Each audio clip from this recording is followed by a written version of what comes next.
What's going on, everybody? Eric Lindquist at Stochastic here on the Odd Chopper channel, coming to you with my three favorite prize picks for today. It is Thursday, September 1st.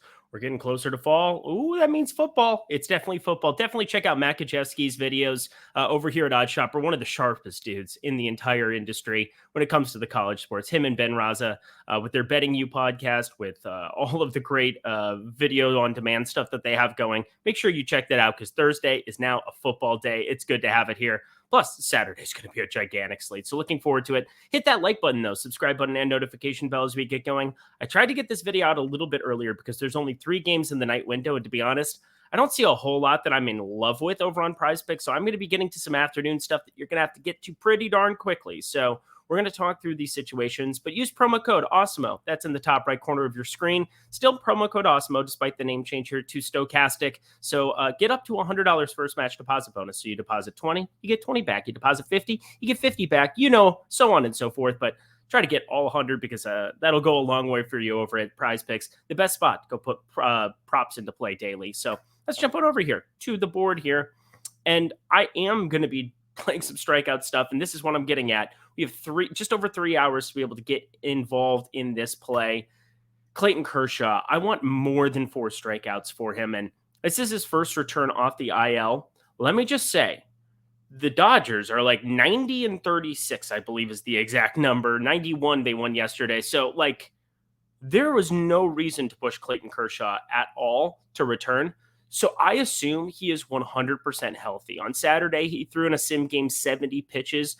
That's good to see. That all matters because the guy on the season has a 26.2% K rate, a 254x WOBA. Specifically, obviously, we're looking at strikeouts, that 26.2%, but also I think he can pitch a little bit deeper into this game unless I see an expressed pitch count, which, of course, be paying attention to that here as we get closer to lock.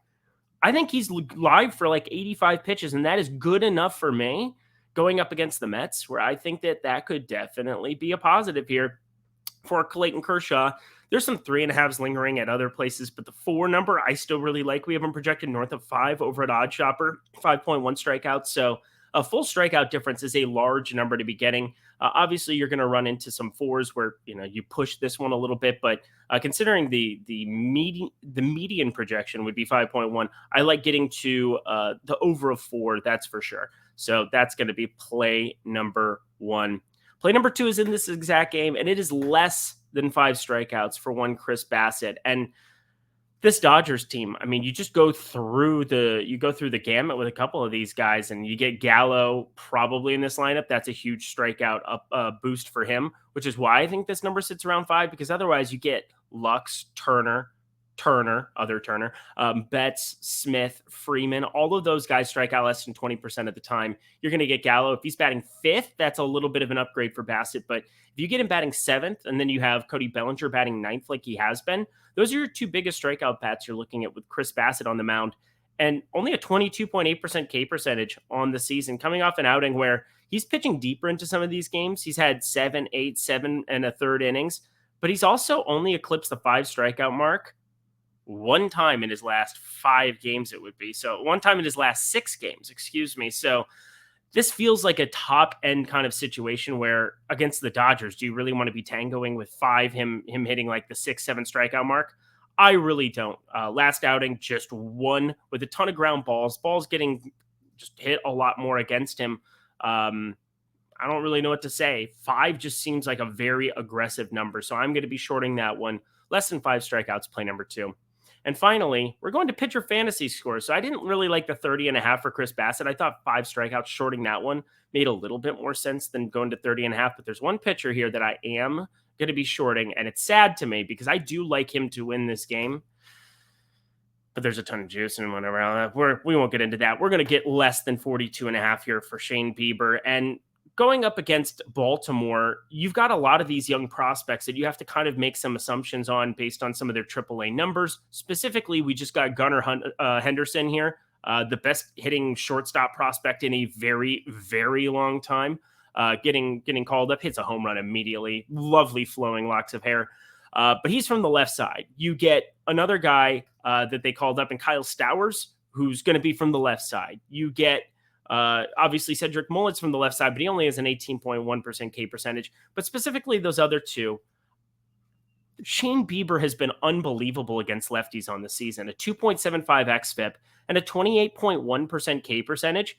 But there's only going to be 3 of those in the lineup. But against righties, he's pitching a lot more to contact, 22.9% K percentage, 1.18 whip. That's worse than his 0.97 whip against lefties. He's had some pretty pronounced reverse splits on the season. Historically, that's just can be noisy, but it feels as though that's just kind of the way that he's been pitching this season. So with only 3 lefties here in the projected lineup for Baltimore, 42.5 is a very aggressive number because you need to definitely be racking strikeouts. You need strikeouts. You definitely need Kyle Bradish to get after it. Shane Bieber getting that win bonus for 6. But otherwise, I just don't see this many strikeouts here for Shane Bieber if it's going to be 6 righties here with a sub 23% strikeout rate against that handedness. And then the lefties that are coming in, Stowers and Henderson, like those guys are really talented young players. Now, could also strike out a lot, so be aware of that. I don't think Henderson will, by the way, but for what it's worth, I just don't think that there's enough lefties where he's just going to be racking up 28, 30% of strikeout against these guys. So 42.5, a very large, aggressive number.